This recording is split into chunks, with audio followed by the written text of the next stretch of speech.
Welcome to Ready We're Rolling, as we showcase exciting new talent recorded live in front of a studio audience and broadcast across the World Wide Web from Sessions on the River in Fort Erie, Ontario. Ready? We're rolling. Welcome everybody to Ready We're Rolling Showcase, episode number 36. That's me here today. I'm Angela Syracuse, your host. Welcome to Sessions on the River. We are live broadcasting across the world with feature. Look at this man, Chris Birkett, ladies and gentlemen. Let's hear it. Yeah! I'm so excited that he asked me to do this episode. He's asked me a few times before, but then it's like, are you kidding me? You're responsible for some pretty good making out when I was a teenager, so I'm really happy. Ladies and gentlemen, irresponsible and responsible to help me. I'm telling you, the music that you produced has changed my life, and I'm sure many people around the world can attest to that. You've written, recorded, produced some of the A-list writers, singers, songwriters, and artists that most of us would just die to be around. Tell us, what did that feel like when you were responsible for almost 100 million, well, probably more, 100 million sales? Right? I got my the last count. I got my name on over 100 million records. Yeah, but I started off. That's what we do here at Ready We're Rolling. We fall off the chair. We're rolling off the chairs. Rolling off the chair. I'm just so excited to be with you. Well, I started my life as a homeless musician in London. Sleeping on the streets and stuff. So kind of it's a long story, but. Homeless on the streets. No, it's true. I know. I read that. I kind of ran away from a kind of a miserable childhood when I was 19, and just followed my passion.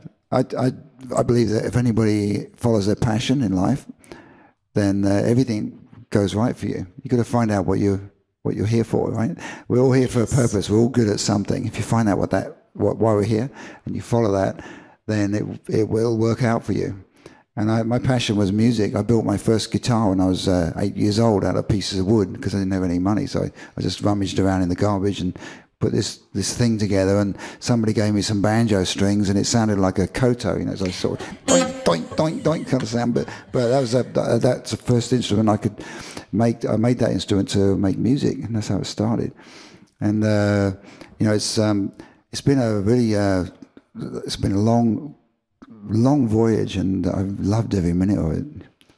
We love that you did it, because now you've left us with so many great songs to constantly refer to. I haven't left yet. You know what I mean? Yeah. No, you have all these songs in the bank, and you're creating all these new ones. So we're just full of joy for your production and also your songwriting. You're a songwriter. That's your first love. Yeah, well, I have to tell you that I put my songwriting on the back shelf for many years because I've been making records for 40 years now. And when I came to Canada, I moved here in 2012. I'm now I'm proudly permanent resident of Canada, and I'm going to be a citizen next year. I just love this country. That's the best news ever. I've lived in lots of countries in the world. South Africa, France, Hawaii, all kinds of places, London, England. But this is the place. This is the country which I find the most positive for me. The Canadian people are such beautiful people. I just love this place, and I love the fact that it's a multicultural mosaic of culture. Yes. Yeah. And on my last album, I made my kind of debut Canadian album here in a couple of years ago. I released it. It's called Be Creative, and I was looking for. I wrote a song for my Greek cousin because I'm half Greek, right? So my mother's from the island of Siros, and I'm going to play you a song about that later. But I needed a bouzouki player. Do anybody know what a bouzouki is? Yes, I know what one is. It's not something you shoot tanks with. It's like it's an instrument, right? So it's kind of a pear-shaped body and a big long neck. And so anyway, I wrote this song for my cousin who tragically died of cancer in Greece at the age of 42. And his family said, "Can you please write a tribute song for him in his memory?" I said, so his name's Vasilis. So I recorded this song, and I needed to have a traditional Greek instrument with the bouzouki on the song. And I have one, but I play it like a tourist. So the actual, the technique for bouzouki is very different from a technique of guitar. You know, when we play guitar, we tend to go. We slide the notes up, like that. Yes. But the Greeks go. They got this kind of like backward technique, which I can't get at all. So anyway, I went to a restaurant in the Danforth in Toronto, and I was eating a yummy Greek meal with my wife, Joan Prowse, who's sitting over there, and this young guy, a 25-year-old guy called Demetrius Bogris, was playing. He's playing Greek traditional music, and he was like the Van Halen of bouzouki players. He was just playing this, going just like without breaking a sweat. I just, this guy's amazing. So I just after they had a break, in their music and stuff, I went up to him and said, "You've got to play my new album." So he came in a week later and just did this fantastic bouzouki solo, and he was. So I got Rick Emmett from Triumph, who's a great Canadian guitar player. And so Rick Emmett is jamming with Demetrius Bogris on this song. They're doing a solo in the middle. It's bouzouki and electric guitar, like jamming. It's like a playoff thing, And so only in Canada, right? Only in Canada. That's just fantastic. I couldn't have pulled that off anywhere else. So that's what I love about this country. It's just such a cool place. I love it. What are we going to hear from you tonight? Is it off of Be Creative, which I'll let you all know is the Best Roots album of 2016. Oh, is that's it? huge. Well, that's what I read. Well, that's a compliment. Thank you. Well, I'm going to do. I've done like 3 or 4 albums as an artist. My first album was called Men from the Sky, and it was released on Polygram in the UK. And my second album was called Freedom. It was recorded in Paris, in France, because I had a studio and I lived there for quite a few years. And so this song I'm going to play now is called Saviour. Every one of my songs has a story. So I'll just tell you briefly what this song is about so you can kind of get into it a bit more. I'm a firm believer that we all have the divine creative spirit in us, all of us. Now, the problem is there's lots of people on this planet who kind of ask for money for your pearly gates pass, your stairway to heaven kind of thing, right? And I don't subscribe to that. I believe that we're all divine. We all have that creative spirit in us, and the only thing that stops us from feeling that beautiful creative spirit is fear and doubt. And if we can get rid of that, then we just open up. We're like a flower, it's just beautiful. So this song is for all the people who try to lead us astray and say, like, you got to follow this person, or you got to do that, and you got to give us money, and all that kind of stuff. There's a lot of that in the world right now because we're going through a spiritual crisis as well as a physical crisis, which is all good because I believe that we're moving into a new age now. And that's something I'll talk about later if you ask me. I'm arranging a musical called The Age of Awakening. I will. And that's going to tour Canada in 2017. And it's about this subject. It's about the fact that we're moving into this incredible new possibility of consciousness for humanity. And we're seeing the birth of that right now, which is birth in itself invokes chaos and kind of suffering. We're seeing a lot of chaos on the planet, but I believe that's all moving us towards our goal, which is to be fully conscious beings, totally in touch with the Creator. So this is that's what this song's about. It's called Saviour. Ladies and gentlemen, Chris Birkett.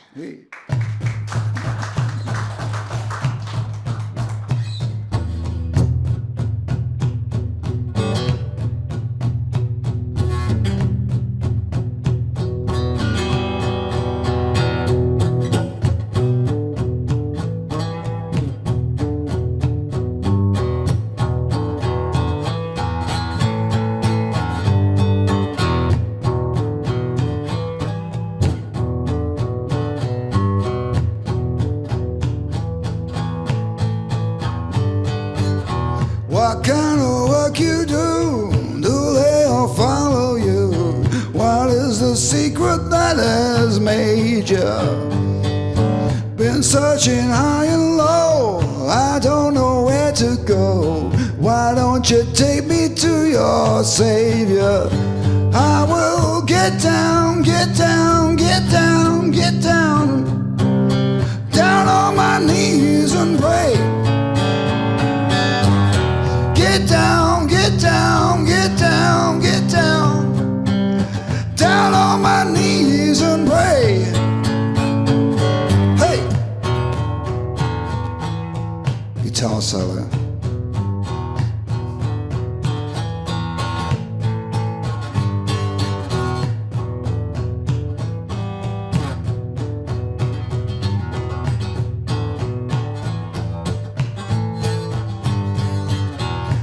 been around the world, turn every rock and stone. I really what's on my behavior. I looked inside my heart, I found a place to start. This road will take me to my Savior. I will get down, get down, get down, get down, down on my knees and pray. Get down, get down, get down, get down, down on my knees and pray. Get down, get down, get down, get down, down on my knees and pray. Get down, get down, get down, get down, down on my knees and pray.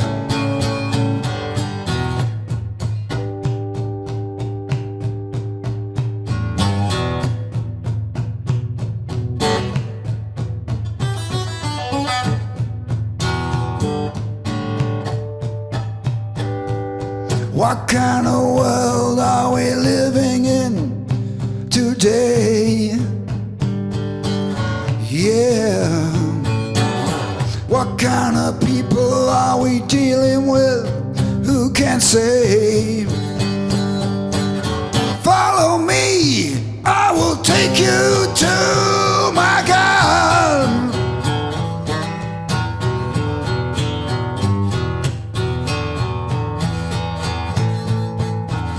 My God,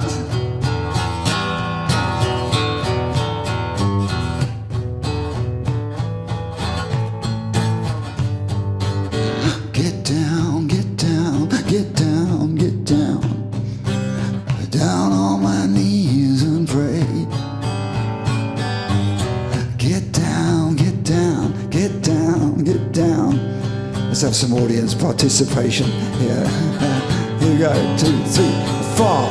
Get down, get down, get down, get down, down on my knees and pray.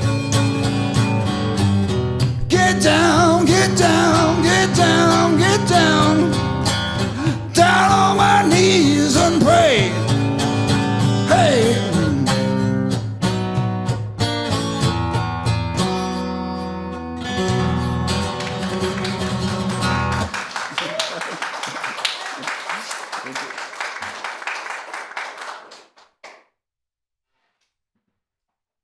Okay, let's keep the vibe going here. So this is a song called Ocean Waves, which is also on Freedom, my last album, before Be Creative. Be Creative was my new album, but Freedom is the previous one.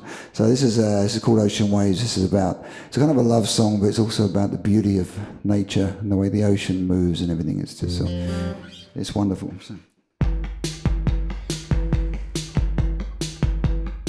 Sorry, that's the wrong rhythm. We're on live TV here.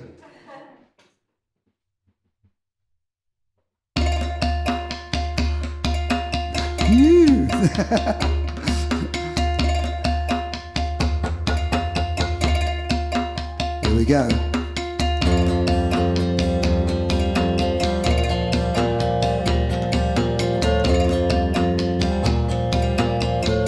This song has a sing-along chorus. So I want you all to sing along once you've heard it once.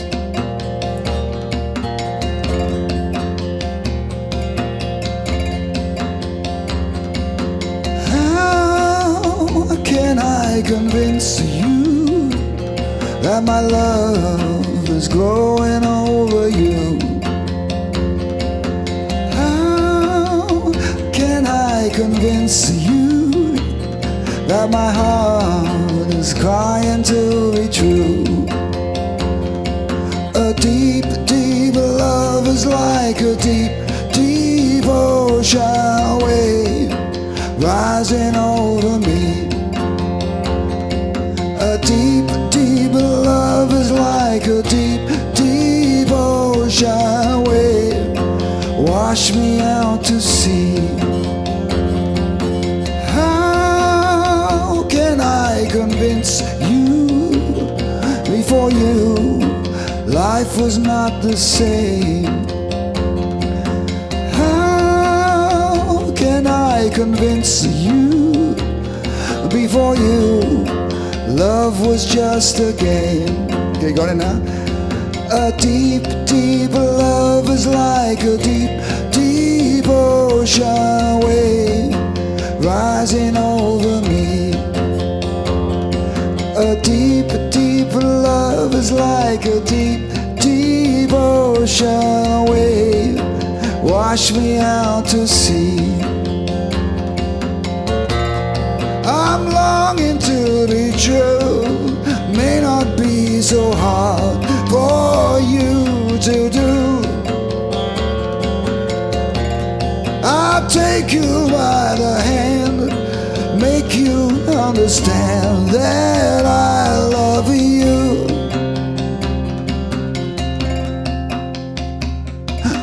Now I can convince you that my world waits for you to come. Now I can continue with this life, 'cause you're the only one. A deep, deep love is like a deep, deep ocean wave rising over me. A deep, deep love is like a deep, deep ocean wave wash me out to sea. A deep, deep love is like a deep, deep ocean wave rising over me. A deep, deep love is like a deep, deep ocean wave rising over me. Solo.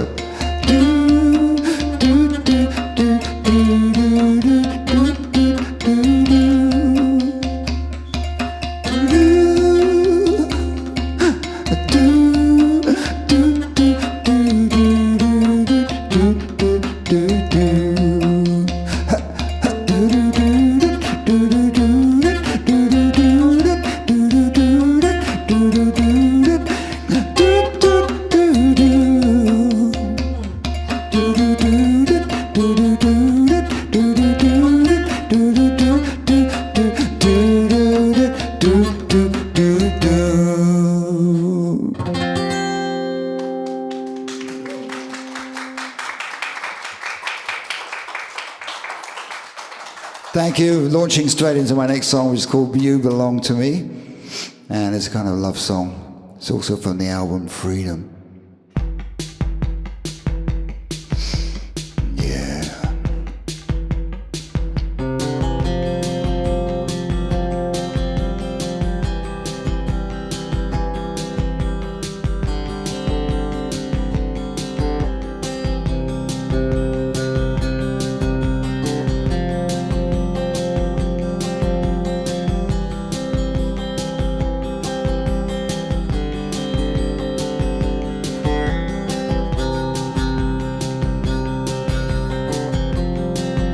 I don't know if I can do wrong. I don't know if I'm right.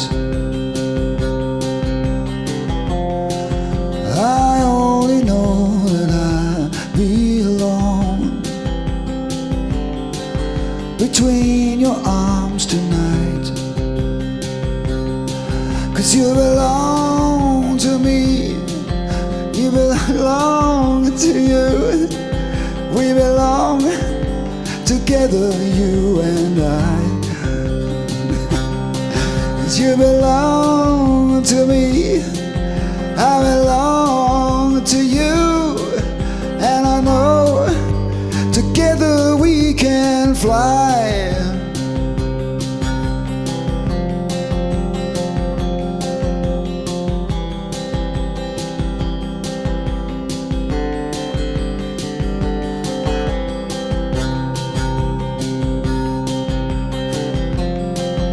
You show me how to find my way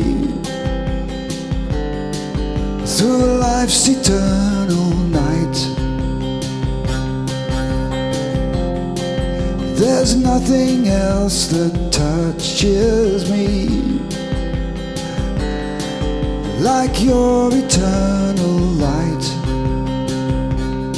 'Cause you belong to me, I belong to you. We belong together, you and I. You belong to me, I belong to you. And I know together we can fly. So many things you've done for me. You took me as I am. You painted a new life for me.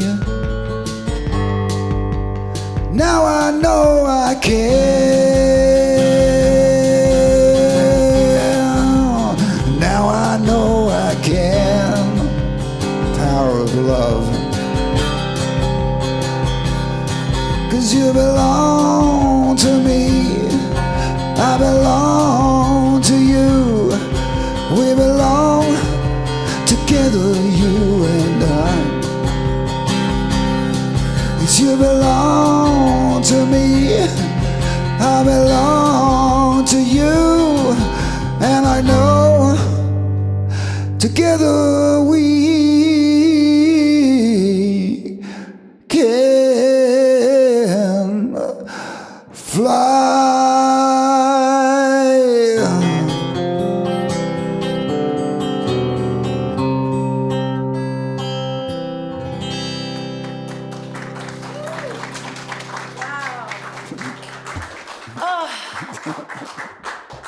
That is absolutely a spiritual awakening for sure. Thank you. A lot of my songs are about flying. You know, does anybody have flying dreams in this room? Yes. Yeah, it's the most beautiful thing. I think it's a kind of projection on the astral plane of where we're going next.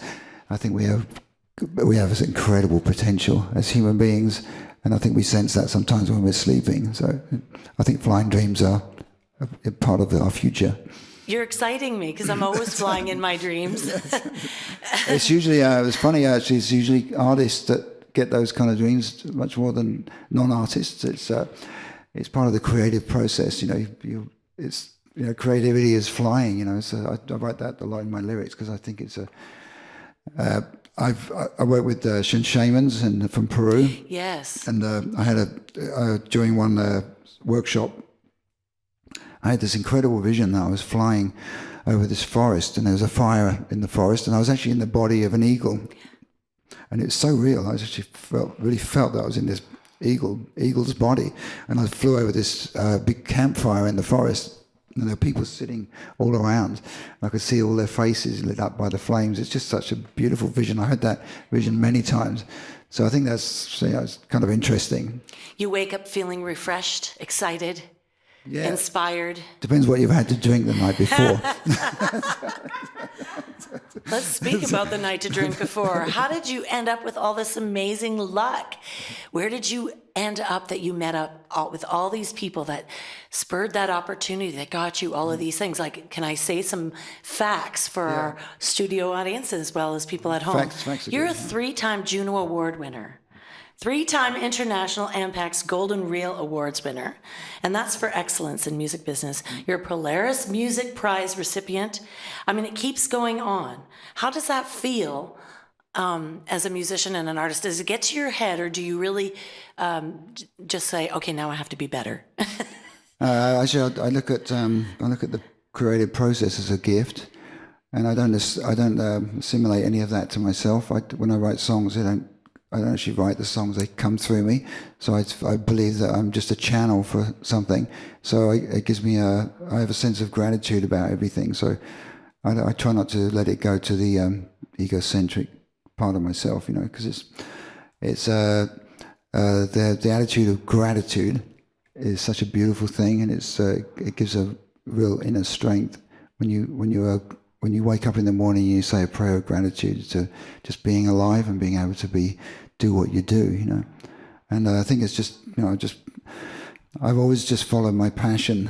That's what I really want to do. I'll tell you a quick story. I was at the time when I was sleeping on the streets in London, I got a job in a gas station and pumping gas at night shift, from 11 to 7 in the morning.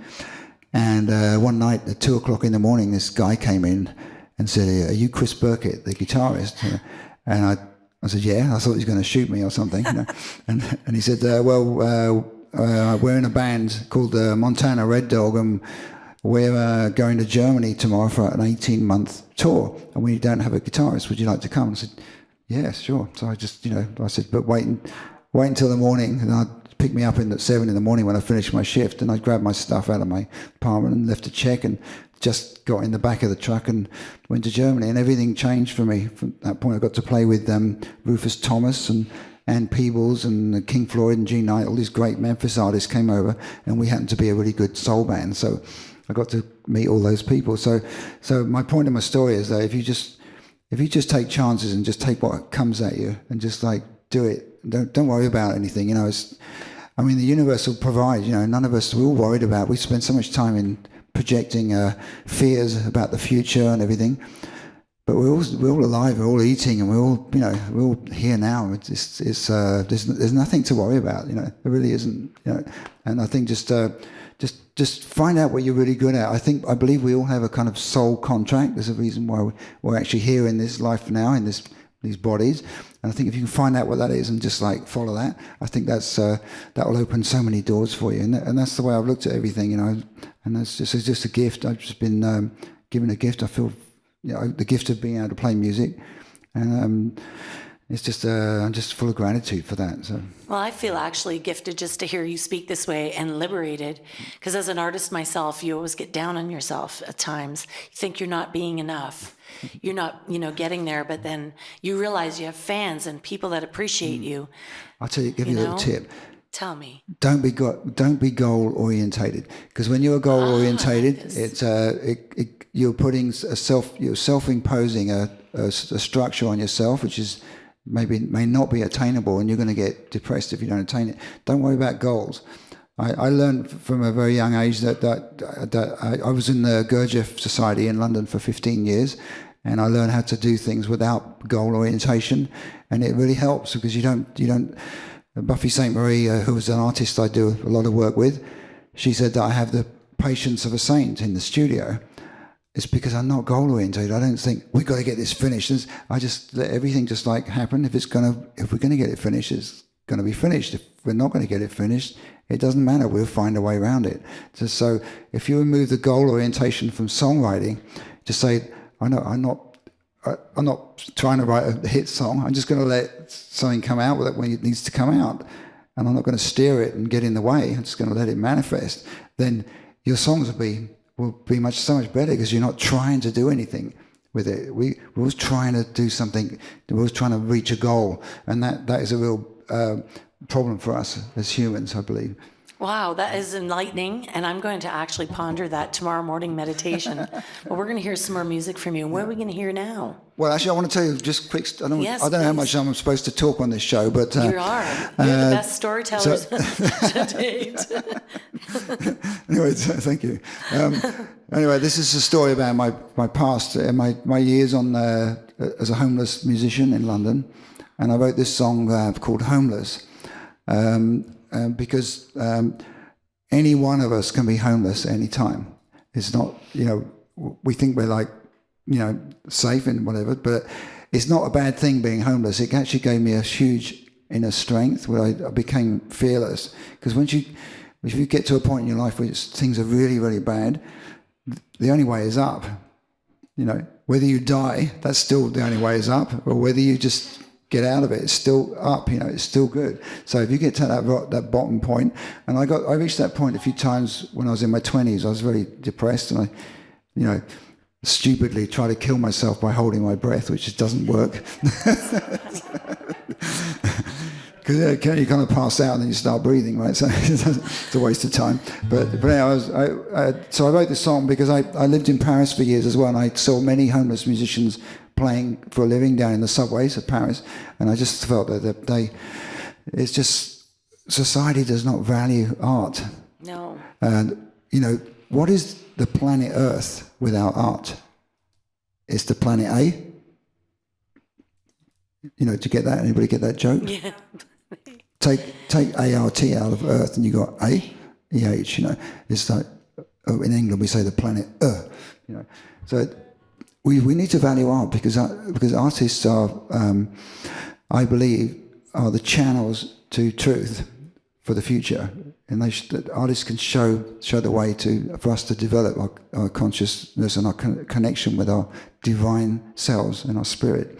And I think that's the role of an artist. I don't even think artists come from this planet. I think they come from another place. But that's not the subject we'll get into later.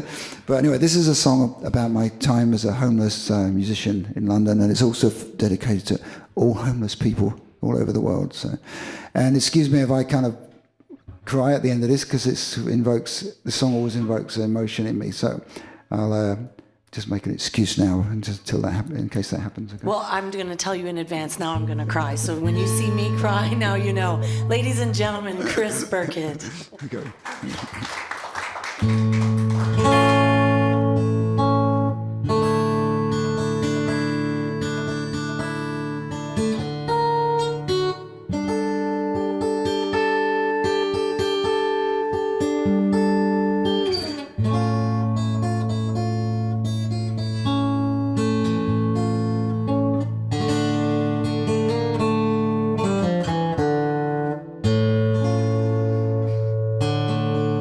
The world goes by,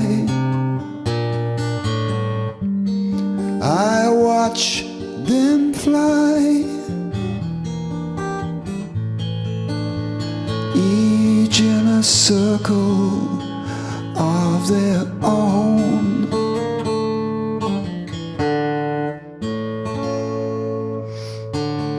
Their history, a mystery.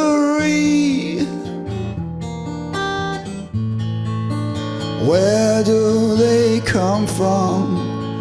Where do they go? And as I sit and stare, my music fills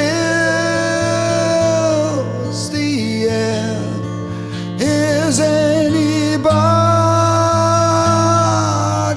there to listen to me?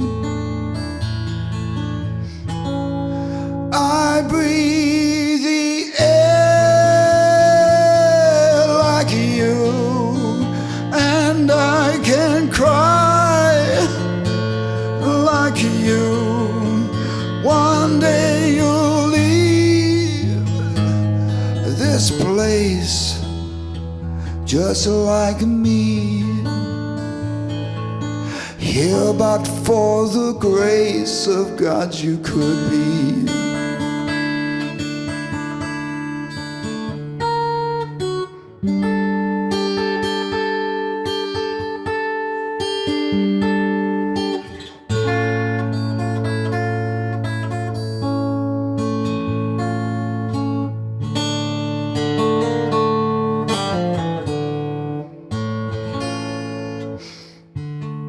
No time to see, no time to feel. Imagine if the sun stood still.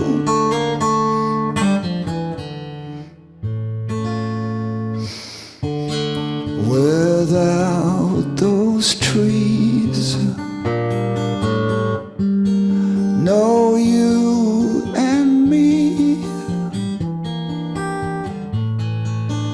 and all our gains would be in vain. Why don't you look at me? Are you afraid to see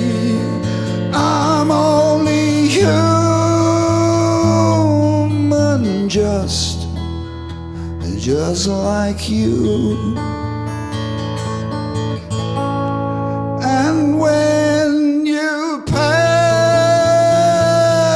me by, if you should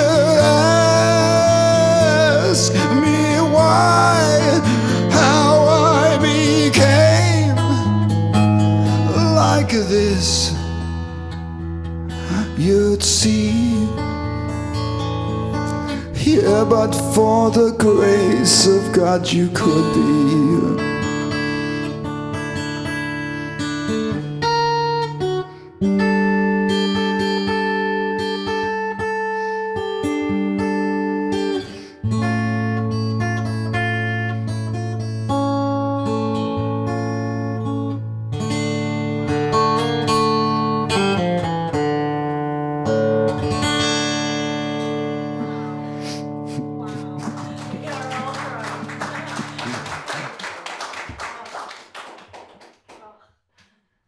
Thank you. Anyway, on a happier note. Well, I see that every day. Like homeless people. Like I work for housing. Yeah. Low-income housing, so I know that struggle with homeless people. Oof. Yeah. Especially, I mean, some of them are such great musicians too. And I've heard people in the subways in Paris, and they're so talented. And you think, why is this person playing in this kind of rat-infested, place? It's just crazy. So it's like, why don't you look at me? Are you afraid to see? I'm only human like you. Because people don't really know. They don't even want to look at them. It's like when a homeless person asks you for money. It's just first thing you want to do is get away from them, right? So it's a sad part of human nature, but we're getting there. So here's a happier song. This is about my mother, who comes from the Greek island of Siros. And Siros is a beautiful island in the Cyclades. It's one of my favorite places on the planet. And so one of my bucket list things is to open a restaurant and a music bar on this island with goats out the back and olive trees and stuff. I may never realize that, but it's one of the things I'd like to do. So this is a song about that. This is a Darabuka, by the way. Yeah, it's a...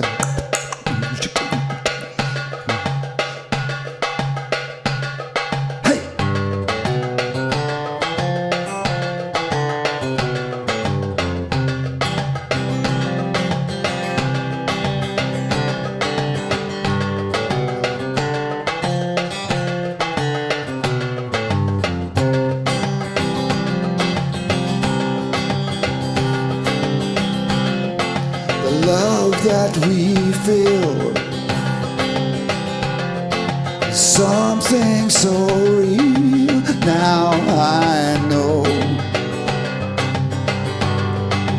that's where we'll go.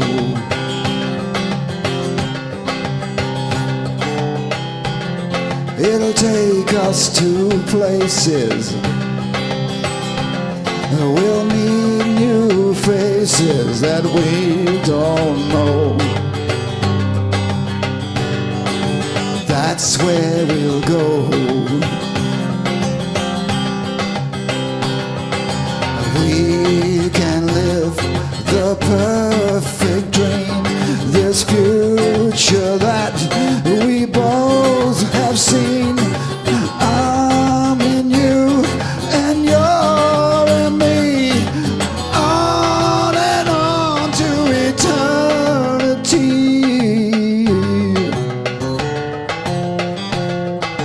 That's where we'll go.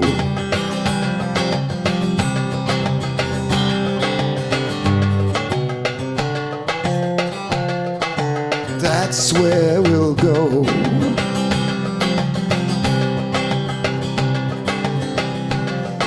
A small house in Greece, right by the sea. I hope so. That's where we'll go.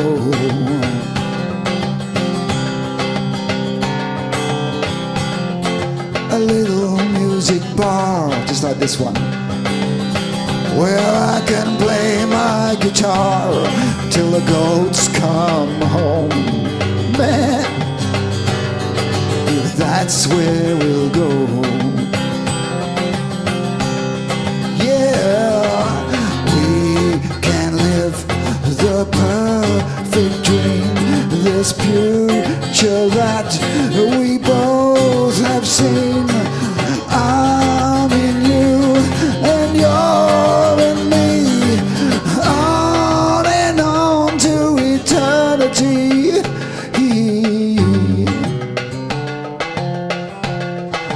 That's where we'll go.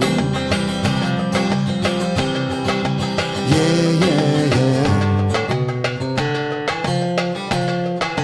That's where we'll go.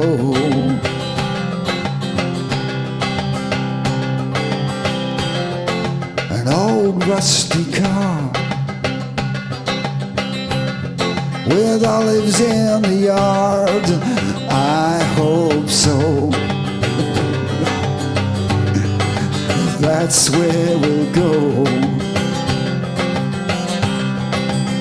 I know so.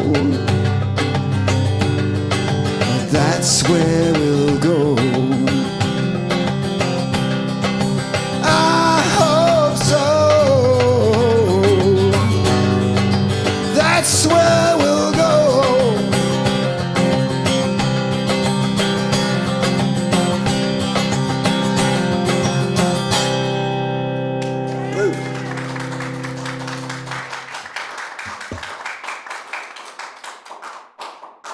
Thank you. That's my Greek bucket list job kind of song. I'm going to play you a love song to Mother Nature now. This song originally started out as a love song to my wife. She's sitting over there, and it turned out to. She helped me to rewrite the lyrics. We thought, let's make this into a love song for Mother Nature, which is the beautiful feminine principle that works on this gorgeous planet we live on. So. It's called Without Love, Where Would We Be Right Now? So by the way, everything in this box, this little magic box down here, I played everything in here. It's not like programmed, it's just stuff that I put off my rhythms for my album, like the Darbuka they just heard. So it's all there to accompany me because I haven't got my band tonight, so I just have this, I'm kind of playing with myself, excuse the expression. So this is Without Love. It's a very romantic Latin song, so I hope you like it. It's on Be Creative, my latest album. This is one of the tracks off this album. Hey!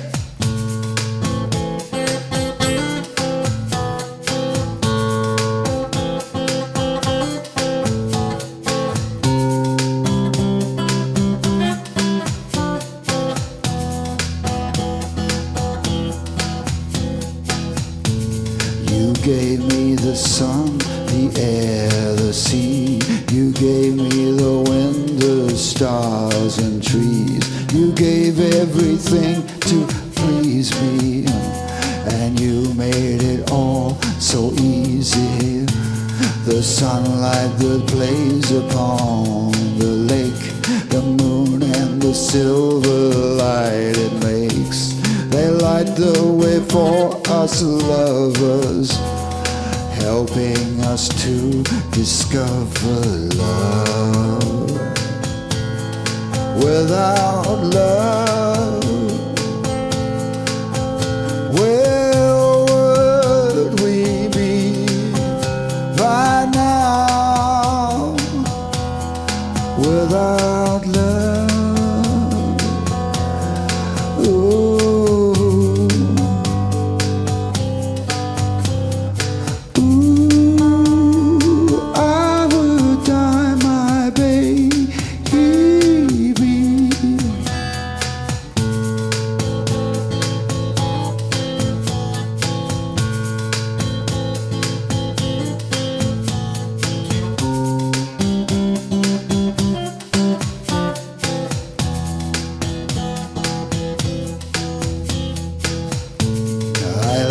Everything about you, I never could live without you.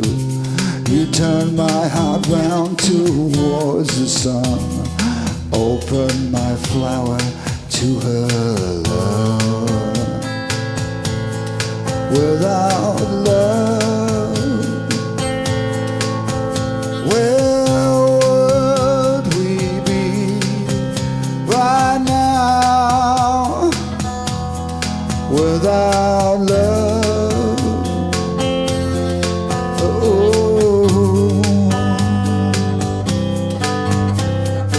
ooh, I would die, my baby.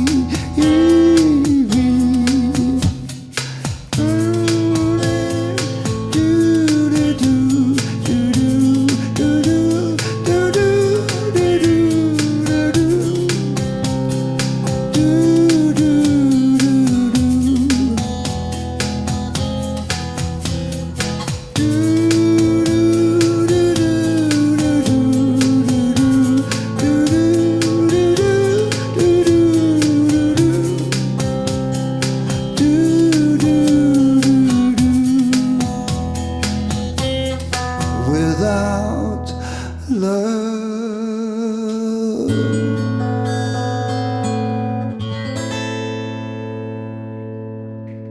Thank you.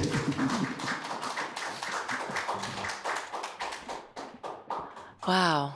I really like that Mother Nature song, and it made me ponder. It's true. Where would we be without love? Exactly, yeah. Without that sharing or caring for the earth or for our fellow man.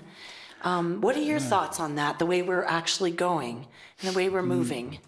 Especially what's happening in France, and you spent a lot of time there. Yeah, my heart goes out to the people in Nice. Yes. I've been down there many times, and I have a kind of opposite kind of take to most people on this. I believe that we're going through a new age of awakening. This is what my new musical is about, which is going to come out next year. I think that we're the whole cosmos, our part of the universe, is moving through a shift into a different planetary influence, and I think that we're becoming conscious beings, and it's kind of a rebirth situation now. That rebirth by nature is a painful process, but it leads to something, a new life, a new growth. And I think we're actually in a rebirth process right now, and that's why we're seeing so much chaos in the world. And I actually believe that it's leading to something really beautiful, but we're going to go through this incredible transition period first. And there's a lot of tragedy, a lot of suffering. But I think that tragedy and suffering exists, and I don't think we need to feed it with our own negativity. I think we need to see it as a situation which is a transition. It's a necessary transition. If you try to contact your spirit, your essential self, the thing that animates you and makes you human, you will realize that you are immortal. So if you think on those levels, then it doesn't actually matter what's happening in various lifetimes. It's an experiential process. I learned many years ago that suffering is not actually in the event; it's in our perception of the event. There's a really wonderful saying which I like to quote, and it's that we can complain that the rose bushes have thorns, or we can rejoice that the thorn bushes have roses. It's the same event, but a different perception. And I think that we can look at everything in life like that. Even suffering can be looked in that way. You can, if you're suffering physically, I went to India and I studied in a university in India, and I learned a technique called Diksha, which is a healing technique. And I picked up a touch of Gandhi's revenge when I was in India, right? Which is really, really, you feel like you're going to die. It's like a most awful intestinal infection. But I'd just done a month in this university, so I thought, I was laying in my bed in agony. I thought I was going to die. And I thought, okay, what did I learn in this place? I learned that suffering is not in the event, it's in our perception of the event. So instead of just laying on bed and saying, I can't stand this pain, it's driving me nuts, get away, I actually turned the whole thing around, and I thought, I'm going to embrace this pain as an experience. So it's hard to do, but in other words, you give the pain, the thing that's causing the suffering, you give it love. You give it your loves, and you accept it and you embrace it as an experiential process. I can tell you now, in all honesty, I did that. I breathed into my pain. I embraced it, and I said, "Thank you for this experience. It's really strong, but thank you." And five minutes later, I got off my bed. I was completely cured. So that is the power of love and the power of acceptance. So that's what we need to do. We need to practice that way of thinking in the world right now.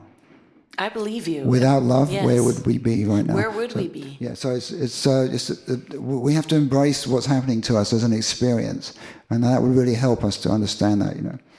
I really believe that. Yes. Yeah. Exactly. Yeah. Right? Yeah. Yeah. Embrace and experience it, Yeah. and then something good will come up. Yeah, something always good comes from it, right? It's another life. It's wonderful. Yeah, I've never had the pleasure of giving birth, but I have seen it, experienced it through another person, and yeah, it's a process of birth is a transition from one state to another, and it invokes chaos and suffering, but the result of that is something really beautiful is in your life. And I think that's the way we need to look at what's happening in the world right now. I think that will help a lot. So that's my message anyway, if anybody wants to hear it. Well, I love hearing it. I need it. I'm starving for this type of message. Being here with you tonight and interviewing you and just hearing your expression through your songs. And I love that. Even though your band isn't here, we'll send them lots of great energy because he's doing just fine all by himself. But really, like you're healing with your message. And I noticed that when you choose to write a bridge, you really actually consciously made sure you were crossing over something. And I was listening intently because I'm studying lyric writing now. So I was listening intently to how you were writing. And I'm like, oh my God, he does everything right. Of course he does everything right. But, I'm always listening and learning. Thank you. That's a real compliment coming from you because I know that you're a singer-songwriter too. So I try. I'm trying. I love writing for other artists because I really painfully don't like listening to my own voice for too long.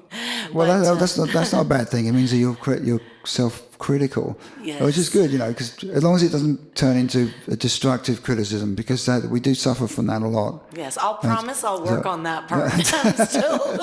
I'm Italian, right? Ooh, right. Well, I'm lots of flogging.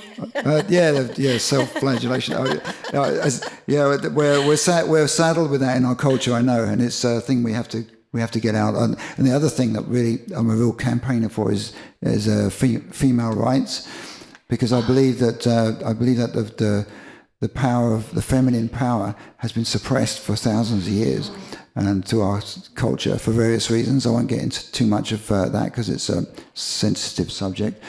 But I believe that that's changing now gradually. I think the feminine power is on the rise, and I don't think it should replace the male power. I think it should be equal in balance. And I think that we have a way forward then. Up till now, it's been totally like a testosterone-driven society. I believe that if the planet had been run by females for the last 2,000 years, we would have had far less wars and killing and stuff. It's a typical guy thing. Let's get out there and kill it. It's not. The female psyche respects life because they give life. They have life grows inside them. Yes. They know the process. Life is much more precious. And I'm not talking about people like Margaret Thatcher, who I actually think she's a male in disguise, but there's a lot. But I'm talking about the normal, healthy, natural female. I think they experience. They also can think laterally, which men can't. We're kind of linear. Get that bow and arrow and shoot that deer. Where the females like, and what about the kids? Is everybody safe around me? It's like that's a really good quality, and we need more of that in society. And we've been suppressed for so long, And I think it's time for change, and I think that's happening too, which is really exciting. Well, I really like that you wrote that song about Mother Nature and that love song. Yeah. It's such a great respect. When you put the female entity into a song, I feel it. I feel it as a woman, and I feel like somebody is wrapping their arms around me and saying, "It's okay. You're allowed. Yeah. You're full of beauty. You might be sensitive, but it's okay. Yeah. And Well, we are. That's the the truth. vulnerability, you actually are very vulnerable with your lyrics. And you even openly admitted you might cry. Yeah. I love that. What made you just let go of all this worrying what people think and just being? When did that happen for you? It kind of happened when I was 19. I had a LSD overdose, and I kind of, which at the time seemed like a really bad thing, but actually it kind of it showed me something about myself. It made me realize I didn't really know who I was. It kind of cracked open my personality. We live from acquired personality, which comes from imitating parents and our peers. Okay, so we have this kind of facade that we think is us, and we kind of, unless we're lucky, we go through the whole life believing that we're this person without ever making contact with the raw inner us, the real us. And I was fortunate in that this, I ended up in hospital, and they injected me with vitamin C to bring me down because I was trying to run across the road and kill myself and stuff because I was all paranoid. But when I look back on that experience, it actually opened a doorway, a portal for me. It made me realize that I wasn't who I was. My personality was just a facade. It was like a shell, and that shell cracked, and I saw that I was only like a 2-year-old inside in terms of experience. And so I started on a path of searching for truth from that point onwards, and my whole life has been on that path, is searching for who am I.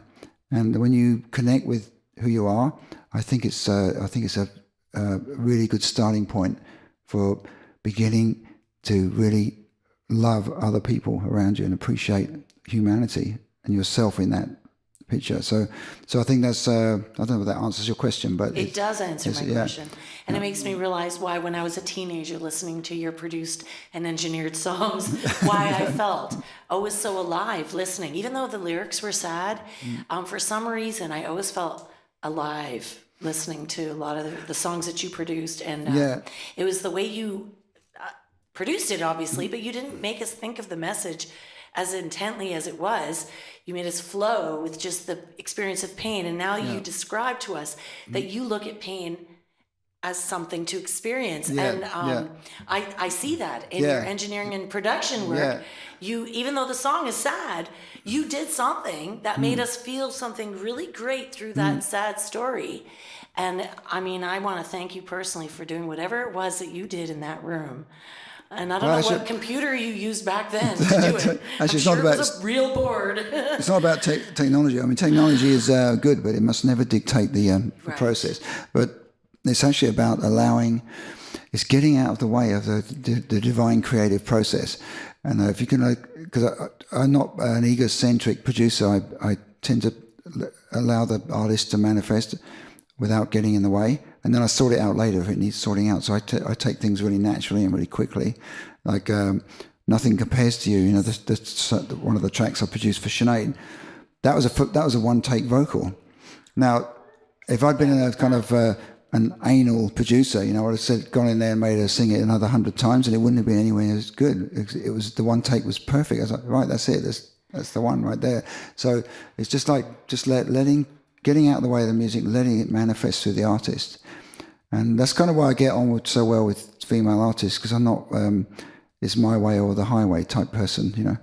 I always try and just let it breathe and just get out of the way, and then sort it out later if it's necessary. I love that. Sort it out later. Yeah. Don't worry about all this stuff before, because then it clutters it up, right? Well, it's the process. I learned a lot from Buffy Sainte-Marie about lyric writing, for example, because when you're writing lyrics, I used to.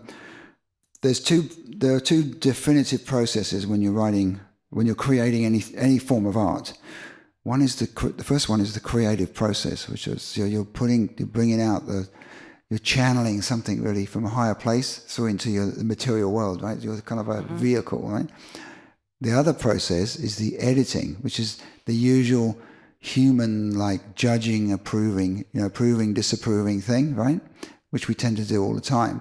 Now, the trick is not to let the editor in the room until the creator has finished doing its work.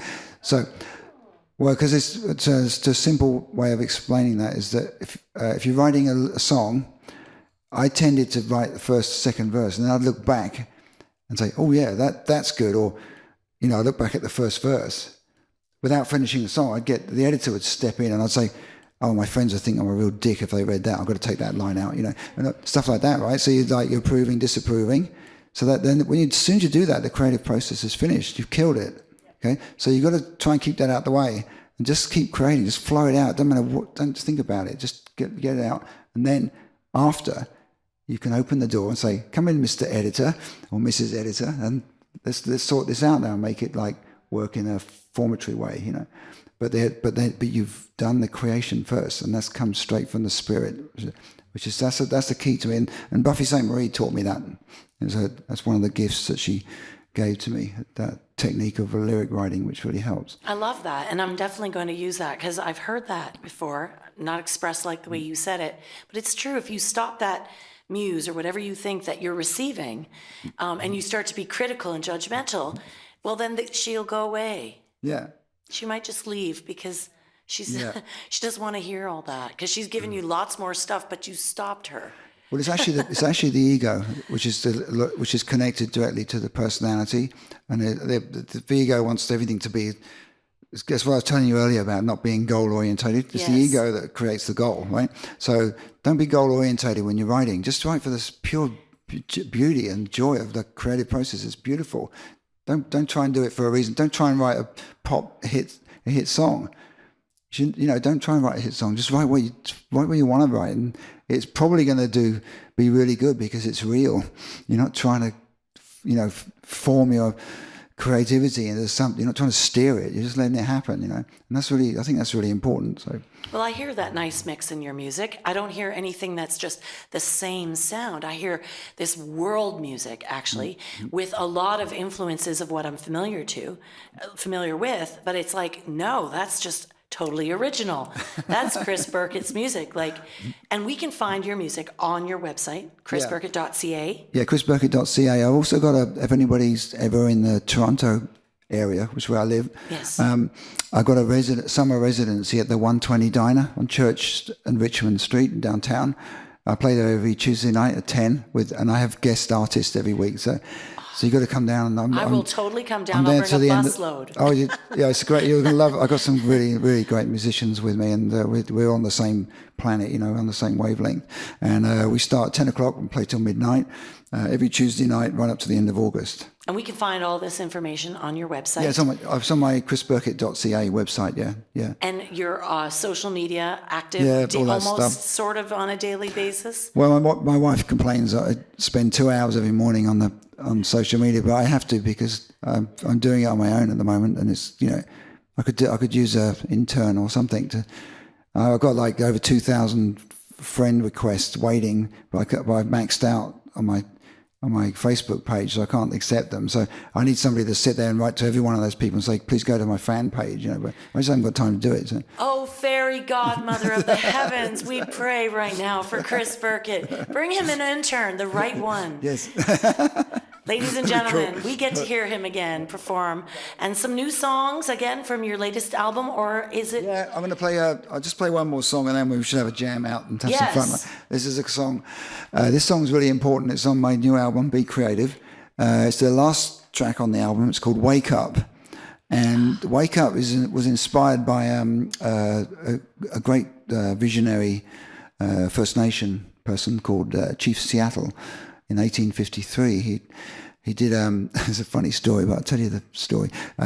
He did when they handed over the land rights and stuff, and they signed the contracts. He said a lot of things which predicted industrialization and the damage it would do to the climate. And he said things like, "How can we own the land and the sky and the wind and the rain? You can't buy these things." But anyway. The song was inspired by that, and this is going to be part of my Age of Awakening show. And I sent the scenario to Buffy, and because she's a First Nation, right? Yes. And I said, this song is about that. We're going to start the show with "Wake Up," and we're going to talk about Chief Seattle and this beautiful speech he made. He said, "Man did not weave the web of life; he's merely a strand in it. whatever he does to the web, he does to himself. That's kind of pretty visionary.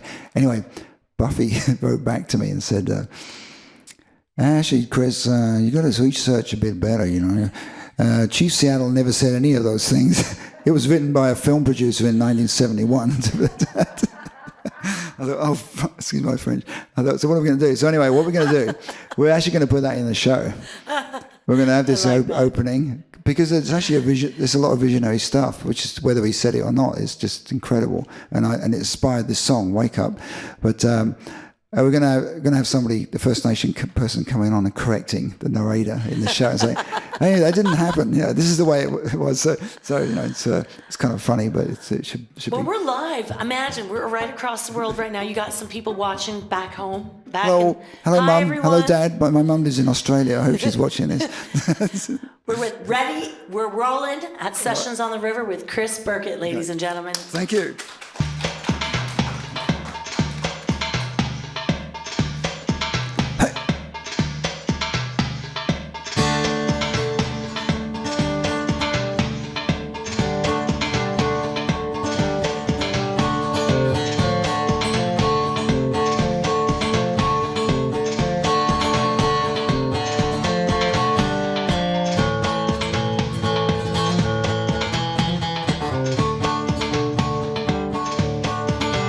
We've been waiting so long just to give you this song. Hope it won't take too long before we wake up and know the truth. This world was made for all. From the past we have come to the future to learn. From the times we were wrong, we must know now where we belong. This world was made for everyone. Corporations take the soul of our nations. Politicians do just what they're told. And nobody is listening to our frustrations. We have been sold. Hey!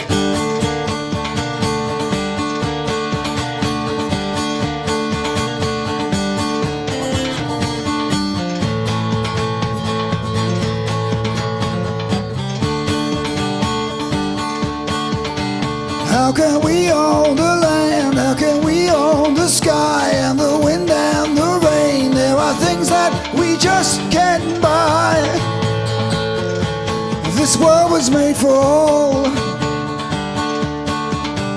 All the signs are out there while we still breathe the air. There's a chance if we care, we don't have to go down this road. This world was made for everyone. Now it's only mergers and acquisitions. Consumerism gets out of control, leaving all this debt to future generations. We have been sold. Hey, it's time to wake up, wake up. It's time to wake up, wake up. It's time to wake up, wake up. It's time to wake up, wake up. Hey, wake up and know the truth. This world was made for all.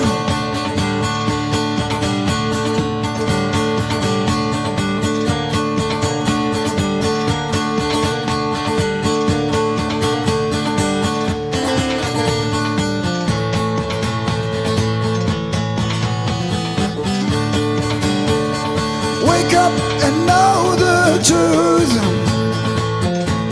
This world was made for all. Wake up and know the truth. This world was made for everyone.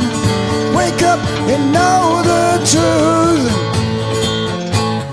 This world was made for all.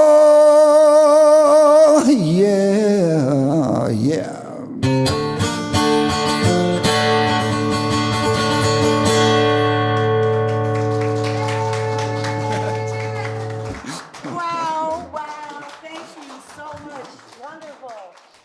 We can all do something. That's a call to action song. So Well, you know what? I feel awake. I'm really excited that after we close this show off, guess what? We're jamming. So all you studio audience folks, we're going to have a great time. And all you at home, you're missing out on a great after party. Ladies and gentlemen, thank you so much for joining us here today for Ready, We're Rolling Showcase, episode number 36. Whoa. Featuring Chris Birkett. Yeah. I always want to say Burkett, but it's wrong. actually, A few people call you that online. I kind of like Birkett because it sounds kind of French or something. Okay, well, you know what? Maybe we'll give you both. It depends which side of the river you're on, right? Thank you so very much. And we're going to tune in. Angela. We're going to watch you online. We're going to follow you at chrisburkett.ca. .ca, is it? And you're going to come to my show in Toronto. Yes, on Tuesdays. Every Tuesday night, 10 till midnight at the 120 Diner. It's on Church Street, 120 Church Street.